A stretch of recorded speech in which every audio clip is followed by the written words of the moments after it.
Well, two figures named in the whistleblower complaint have been asked to take questions on Capitol Hill.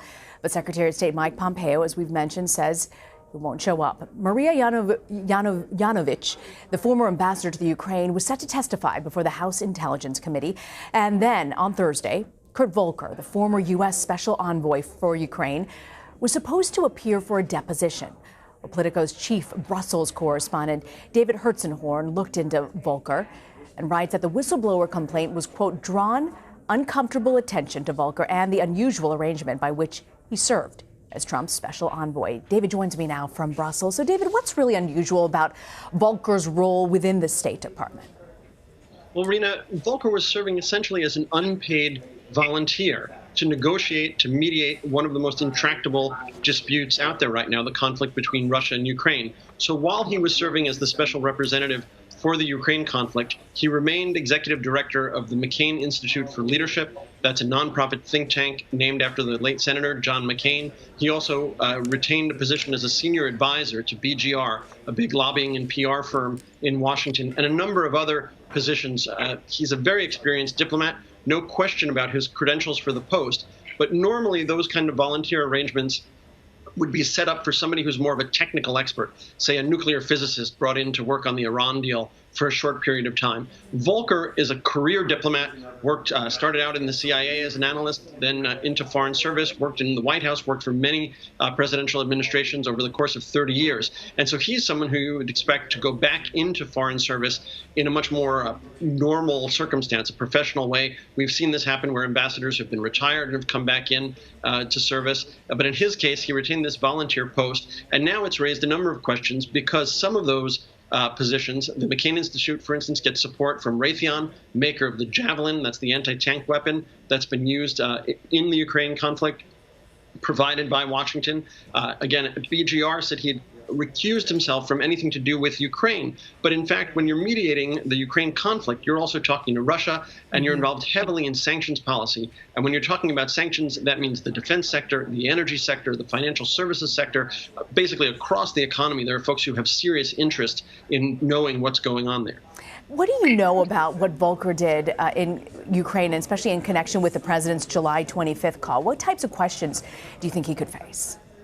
Well, we know that the whistleblower has alleged that he was working and brought along the U.S. ambassador to the EU, Gordon Sondland, who's here in Brussels, where I'm based, brought them to Ukraine. They were trying to sort of help the Ukrainians manage these requests that they were getting from Rudy Giuliani. So there will be a lot of questions about why were you doing this? What was the point?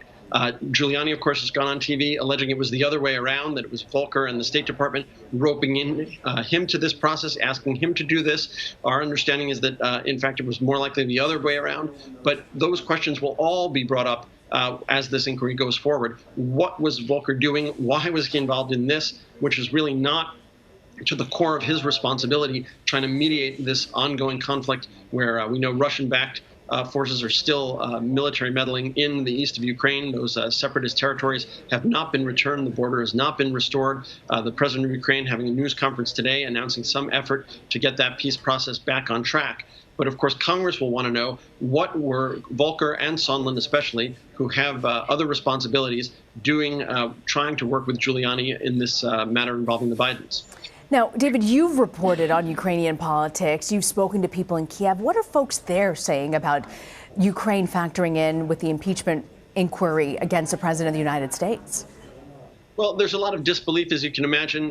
When I was covering the most recent revolution in Ukraine, the Maidan revolution, a lot of folks would ask me on the street when the core of the capital city was on fire, what do Americans think about what's happening in our country? And sadly, you'd have to say, they really don't. Now, to see Americans thinking about Ukraine, to have Ukraine playing such a big role, is quite a shock to folks. For some of them, it's a little bit hard to what to make of all this, why this has become such a scandal, why this is such a big deal, why all of a sudden Ukraine is so important in Washington. And of course, not for the reasons they would hope. What they would want is Washington's support, again, to sort of work toward ending this conflict, restore peace and order in all of Ukraine. And, it was very clear when the president of Ukraine had that sit down with President Trump, he desperately wanted President Trump to come over to get a little bit more attention. Do they feel ultimately that they might get the help that they've wanted from the United States, even though this has really overshadowed everything?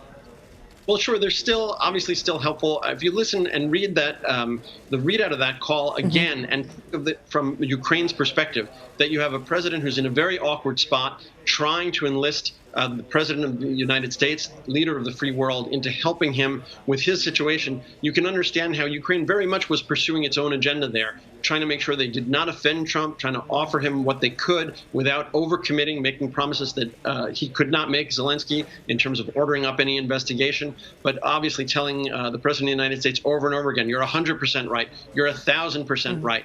Of course, on many of these things, we know that Zelensky doesn't, in fact, agree entirely with Trump, but he was sure telling him what he wanted to hear. David Herszenhorn, I want to thank you so much, David, for joining us from Brussels.